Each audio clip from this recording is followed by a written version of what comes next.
Welcome to Advisor Talk with Frank LaRosa.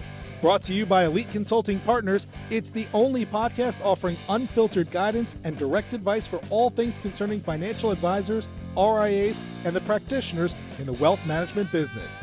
Learn more and subscribe today at eliteconsultingpartners.com/podcast. And now, here's your host, Frank LaRosa. Hey everybody, welcome to Advisor Talk with Frank LaRosa. I am your host, Frank LaRosa, and as always, I'm joined by my co-host, Stacey Frank. How you doing, Stacey? I'm doing great. Happy to be back. Awesome. For those of you that are joining us for the first time, welcome. We hope that you are, we hope that your expectations aren't too high, but we try to deliver a very casual format, answer some questions but topics, things that we talk about in real time with advisors like you. So thank you for joining. For those of you that are coming back again, that continue to listen, we appreciate the loyalty. We appreciate the compliments, the ideas, the thoughts on topics to talk about. And so we appreciate that. And don't forget to watch us on our YouTube channel, which is Advisor Talk with Frank LaRosa. That channel continues to grow. I appreciate it. And thanks for everybody for following me on Instagram, which is franklarosa.elite, where we have a lot of great content, all these podcasts, and some other things. So today, we're going to talk about the little pickleball champion over here. No. We're going to talk about pickleball, and what does pickleball have to do with financial advisors practice growing? A lot, actually. Are you asking Says me the that pickleball question? champion. Right. Well, I just won a tournament this weekend. So why don't you just give them some color on what happened this weekend? So, playing pickleball tournaments, really in the last year and a half. Just been trying it out for fun. Okay, a lot of times for fun. Let me just set the stage here. So not hit and giggle fun. She's a Division I college tennis player. Right. So these tournaments are legitimate tournaments. These aren't like, hey, let's go down the street and play like a tournament. These are legitimate high-level tournaments, pickleball tournaments. Right. For women my age and older. Right. They want to crush the competition. Right. Well, look, competition can be fun. There's a lot of preparation that goes into it.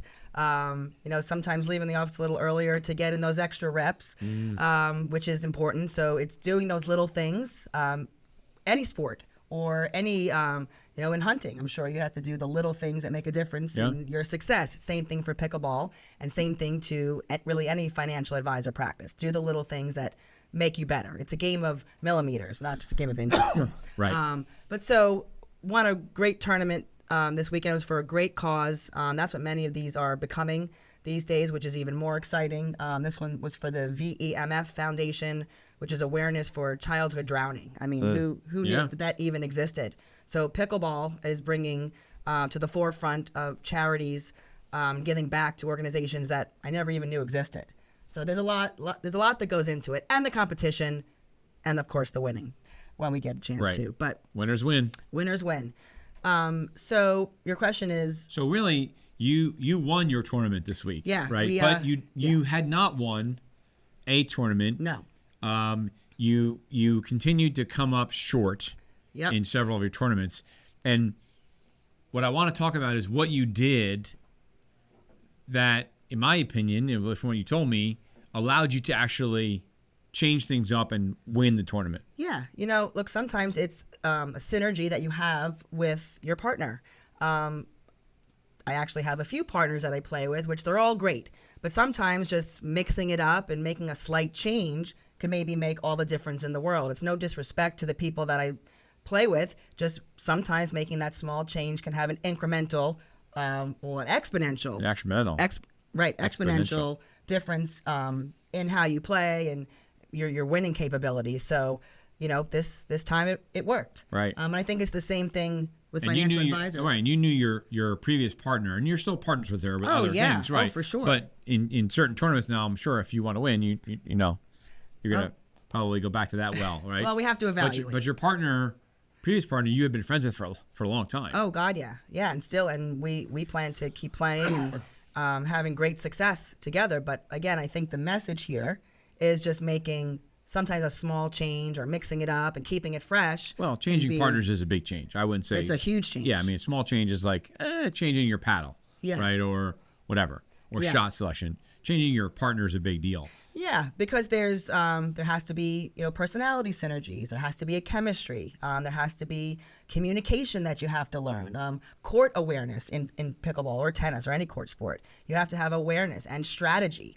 and thinking on your feet. I think all of those are great lessons on how you can succeed or not. And I think this is a pickleball conversation, but maybe not a pickleball conversation. Well, yeah. And so where I was going with this and what dawned on me when I was listening to this and, the champion over here, it's very much like what we've seen in our space. And that is, here's where the segue comes in. So get ready. Sometimes we see advisors having to make a move, firms, in order to get their business to the next level. We see it over and over again. I've helped advisors move firms. You're going through a situation literally as we speak with one, so I want you to talk about that in a minute. Yep. But sometimes you have to do what's required in order for you to get to the next level, and that might mean changing firms, right? Or it might mean, changing firms, but if you're in a W-2 shop, right, you might have to move firms, even though you think your manager is great, and you get along with him and you've known him for a long time, or her for a long time. The firm that you're at just might not be where you need to be anymore in order for your business to get to the next level. And I think that's why when we move advisors to different firms, we see them that get exponential growth because it's a new environment, it's new surroundings, but they're not starting over again, but they're resetting where they are, right? And this whole everyone's heard the saying like, "What got you here won't get you where do you want to go," right? What got you here won't get you there, right? And a lot of times that's the case. And we see it over and over again where you may have started working with a firm early on and they've helped you and you owe them a lot.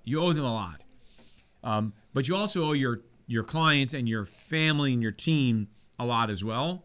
And so you might be at a point in time where whether maybe it's technology, maybe it's thinking outside the box, whether it's marketing, it's becoming a big thing nowadays, right? Yeah, or any growth strategy or any growth strategy. Plan, leadership at the firm. Right. You could just be at a place where you just feel like they're not going to be able to invest in your practice the way you want, the way you did, right? And leaving firms, although can be somewhat challenging at times, if you work with us and you follow a process, we sort of streamline a lot of that stuff. We make it a little bit easier for everybody.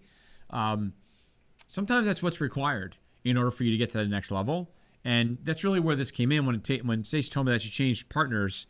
Like that was a pretty big deal, only because I know the relationship she has with her previous partner, and it didn't surprise me that she won the tournament because she's a winner and winners win, and she's going to try to figure out what she has to do to win. And you as an advisor have to do the same exact thing. You have to figure out what you need to do to win, and sometimes that means changing firms. It just is what it is. And so, on the heels of that, what was going on for you this week, or really last week, is a conversation I would like for you just to explain to the audience, give them some insight into, and this also tells you, audience, sort of how we do things, why we're a little bit different, right? Why we handle conversation a little bit differently. But you have that situation literally right now, with a team. Yep, in the middle of it. So it's a partnership team, and it's really not so much an issue with how they affiliated with this firm. It was more an issue with the platform that they were using, and they felt like just a number. But the hard part with this team in particular is that they have been with this OSJ or this enterprise group for most of their career. They've become friends. They share vacation homes. They go to each other's weddings. So that relationship with the advisor team and the large enterprise or OSJ that they're affiliated with, there's a loyalty there. There's a friendship. And we started having these conversations, and I knew this was going to be an issue as we got closer to helping them make a decision, is, okay, the technology is great, the firm is great, but gosh, I feel so guilty making this change. I feel so indebted to the head of this OSJ that we're part of. I don't know how to talk to them. I feel so guilty that I'm willing to sacrifice my business and the growth of my business because I'm scared to talk with them. Even though it meant not growing their business the way they wanted, not branding their business the way that they had always envisioned, because they were just at a standstill. Well, really, two of the three advisors mostly were at this standstill because of this loyalty to the person. Long story short, they are making a change, and the conversation with our coaching between the advisor and this OSJ person went exceptionally well, because it came to a realization that that group did not have the resources or the capability or the time to help those advisors grow, acquire practices, grow through marketing, grow through recruiting, branding in a different way. And this was sort of at the core of the advisor's dream that we uncovered. So through a lot of conversations, help them talk through what to say to their OSJ, to the head of their OSJ. And I think they're pretty close to making this change and excited, and all parties are good with it. They wish each other well. But still, coming over that hurdle took weeks of conversations, of stopping and starting and feeling guilty, and I don't think I can do it. Can't have the conversation. So yeah, and we've talked about this before on some various podcasts about this whole guilt thing, and I know it's maybe a rough truth to talk about, but the fact of the matter is, advisors need to understand that the firms are going to do what they need to do for the firm, right? Over time, right? And so you have to do the same thing for your business. It's a business that you're in. You're not in a charitable organization, and you have an obligation to your entire team, to your clients, to your family, to do the best thing that's in your best interest. And in this case, walking through the conversation and leaving a friendship, because if it's a real friendship, it'll stay a friendship, right? It's it shouldn't be predicated on, well, we're friends as long as you're I'm collecting an override on you, right? And if you take that into consideration, then it'll make it easier for you to have the conversation.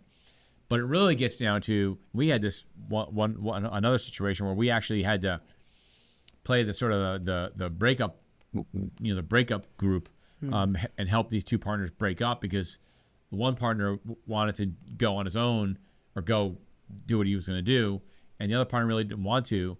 And for years, the one advisor that wanted to leave basically stayed at his own detriment. Not detriment financially. He was like miserable. Yeah. Like the unhappy. firm wasn't supporting them. Right. But he was unhappy. Yeah, because he was in a position. He was in a place where he just, didn't want to be.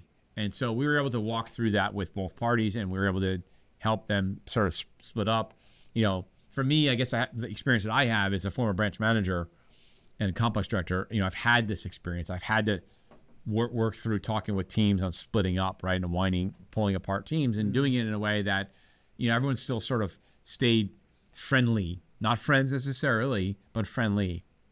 And whenever we did those things, the smaller units that came out of the bigger units all actually grew faster, right? Because they were in an environment that wasn't conducive for all of them to grow. And by splitting them apart into their smaller units where they were happier and more content about the relationship they had with the remaining person, they grew faster. Right. Well, look, it's a business decision. Right. And when you mediate as professionals, you mediate as business owners, and you can talk through these things, in the end, that partnership in particular, they don't work together anymore, but there's no bad feelings. And I think in this case as well, with this group departing from their enterprise group, that's going to end up amicable as well. It's all about the conversation, the mediation, coaching from us on how to have that conversation professionally, maybe role playing with the advisor on what questions to ask, what statements to make. It could be, I'm really grateful for you helping me get from 20 years ago till now, but we're ready to take it to the next level. We're so grateful for what you've done for us, but please understand this is nothing personal. It's a business decision. And if you're two professionals, two business owners, then everything should work out just fine. Yeah, and there's some dynamics that play, and if you've ever made a move, you may not realize this, but some of the dynamics at play when you make a move. You get to reestablish relationships with your clients. You get to reevaluate your client book of business and segmentation, which is a great practice management exercise that you should all be thinking about this time of the year as we roll into the, we're in November, almost December now. But making a move gives you an opportunity to do those things. It also gives you an opportunity to think about pricing of your practice and the services and how you deliver them. All of these things are things that are born out of making a move. If you're doing it the right way and working with candidly with someone like us that's helping you walk through these things, not just like pick the firm, right? Like some of our competitors, but really helping you on the other side of that move have a better practice and have a better business because you did the right things during the move, right? It's like when you move houses, right? You have all this crap in your house, things that you've collected over the years that you totally forget about.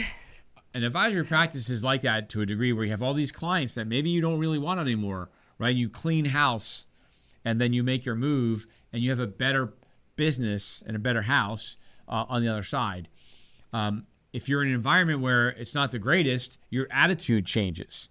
And, something that I don't talk about too often on this show, but if you follow me on Instagram, I talk more about this, and that is I'm a huge believer in the law of the universe and positive, the positive and negative energy attracts positive and negative, right? So we all are magnets. If you think about us we all are sort of a magnet within the universe, and you think negatively, you attract negative stuff. If you think positively, you attract positive stuff. And so if you're at a firm and you're miserable there and you're just a negative person because you just don't like working there, you don't like your manager, whatever it is you don't like, it doesn't matter, right? You're never really going to grow that well because you're going to attract negativity. You're going to attract problems with clients. You're going to attract problems with your manager, problem with your operations people, whatever it is, right? And when you leave that environment and you go to a place that is a place that you want to work at because you've made that decision, because a lot of times the firm that you're at today wasn't the firm that you joined years before. And if you had to do it over again, you would not choose the firm that you're at today. But you're staying there, which means you are making a decision to stay there. Well, because it's the path of least resistance. Right. That's And it doesn't make it right. Right. The path of least resistance doesn't make it right.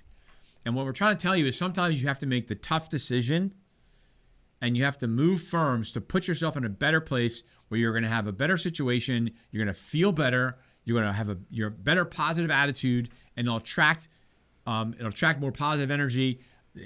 Look, every time we move a client, they say a couple things. One of them is, I should have done it sooner, is almost like number one. And number two is, I got more assets from my current clients I didn't even know they had. I believe, I've been doing this for almost 30 years, I believe that's because you're having a different conversation with that client and you're excited about the move. Part of it's because you probably just got paid a lot of money, but you're really excited because it's like a new part of your life. It's a new chapter in your life and you're excited. And that excitement and positive energy comes through over the phone or in the meeting when you're meeting with a client. And all of a sudden, positive stuff happens. It's just the way it works. It's the law of the universe. It's the power of the universe. I fully believe in that. If you don't believe in that, I feel sorry for you a little bit. You should go read The Secret and you should go look some of this stuff up because there is a lot to this. And one of the questions, I think this is important, and this is maybe rhetorical for our listeners here, and that is, and I think what tipped the scale for this team in particular and for the team that you and I had worked on for years, I think the question is, if you stay, what changes? If you stay and take the path of least resistance, what changes in the vision that you've always had or what changes in the growth of your business? And I think with both of these teams that we're referencing, the answer was probably nothing. Right. So why don't you comment on that? So why would you stay? Right? Like, why would you stay? We ask our clients, one of the questions we ask is, what do you want to be when you grow up? Like, what are you trying to get accomplished? What is your long-term plan? And they'll say whatever it is, or we have to peel the onion and go a little bit deeper. And then we ask them an honest question. Do you think the firm that you're at can help you achieve that goal? And a lot of times the question is no. So our question is, then why are you staying? right? Like, why are you there if you don't think that your current client, current firm can help you grow? And they don't really have a good answer. And I just don't accept that, because I think that an advisor's practice is a tremendous asset, and it's taken many of you years and years and years and years to build. And if you're like me and you've been in the business a long time, through all sorts of shit, up markets, down markets. And why would you not give yourself and the practice and the people in your practice and your clients the very best opportunity that you can? And simply because maybe you don't want to get a little uncomfortable and have to do a little bit of extra work. And I can understand that people think that, but we know that it's actually not as much work as you think it is, and it's great on the other side. So many of our clients say to us, I wish I did this sooner. They say, I wish I did this sooner, is what they say. And nobody ever goes backwards. I mean, how many over the last however years have you seen advisors make the change, gain freedom, or find a better, partner, whether it's the firm or the OSJ, then go, oh, no, let me go back. I've almost never had that happen. Right, that's my point. I've had one in 30 years where I recruited an independent advisor to my Smith Barney branch, and it was solely because the practice was basically inherited by these two guys inherited the practice from their dad, and they did not want to be independent, and so they took the check and they rolled their independent practice into us, and it was successful. We moved everybody; it was great. Mm-hmm. But that's the only time. I call it swimming upstream. Right.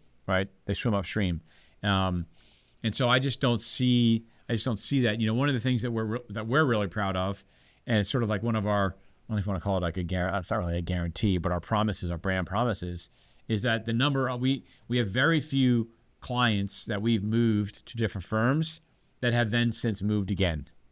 Meaning, we help them move to a firm, and 5 or 6 years later, they're unhappy at that firm and they moved again.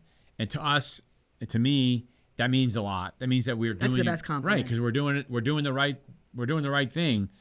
There are some competitors out there that actually look at that as a bad business model because they don't get to trade the advisor again.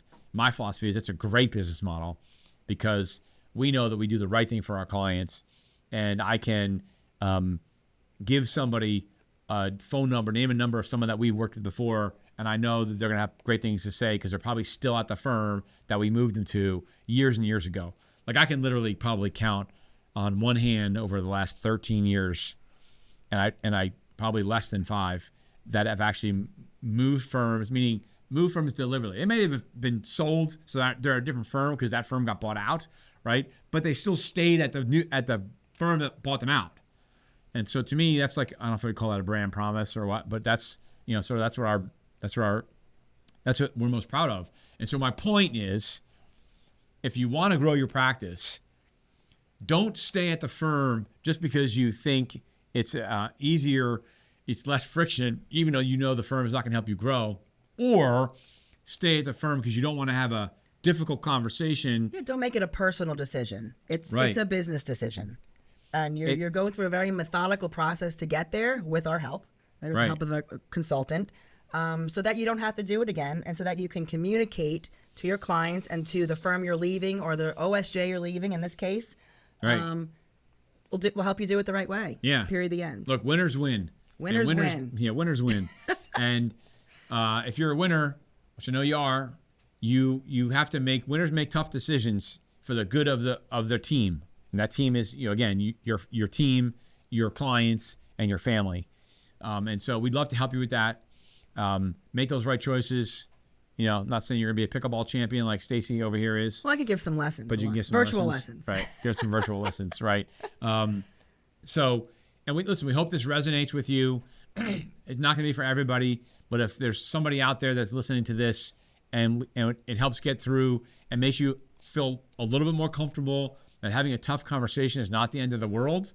And most times, if it's done the right way, whether you're working with us or not working with us, if it's done the right way with honesty and integrity, meaning you're having an honest conversation with that person about what you're trying to get accomplished, most times you can part amicably. Yeah. And look, you might have a conversation and maybe you don't need us because you go have that conversation with whoever that person is, and you end up working some things out that they just didn't know that you needed, right? I mean, I've had that conversation before too, where I used to tell my advisors when they were talking when I was a manager, like, hey, listen, I know you're going to get calls from firms. If there's things that they're telling you, and they say that you're going to support them, that's what you need. That's what you need. That's why you're going to move. Come to me and let's talk about it. Because maybe those are things that I can help you with. But if you're not asking me, I don't know. Right. No, it's so important. And coming to terms with that decision for, again, this group was monumental. I mean, we spent hours having the conversation because of the guilt and the personal connection. But in the end, they both agreed that it was the right decision. It's the right decision. From both sides. Right. And they're being given their blessings. I mean, right. It's huge. So that's the ultimate goal. So anyway, we hope this helps. We hope that, this, again, helps somebody here. If you're listening to this and maybe that you're not in this situation, but you have someone that is, if you could just share the podcast, that would be great. It's like paying it forward, helping them out. And we appreciate the listen. Don't forget to subscribe and like smash the like button. Impressions.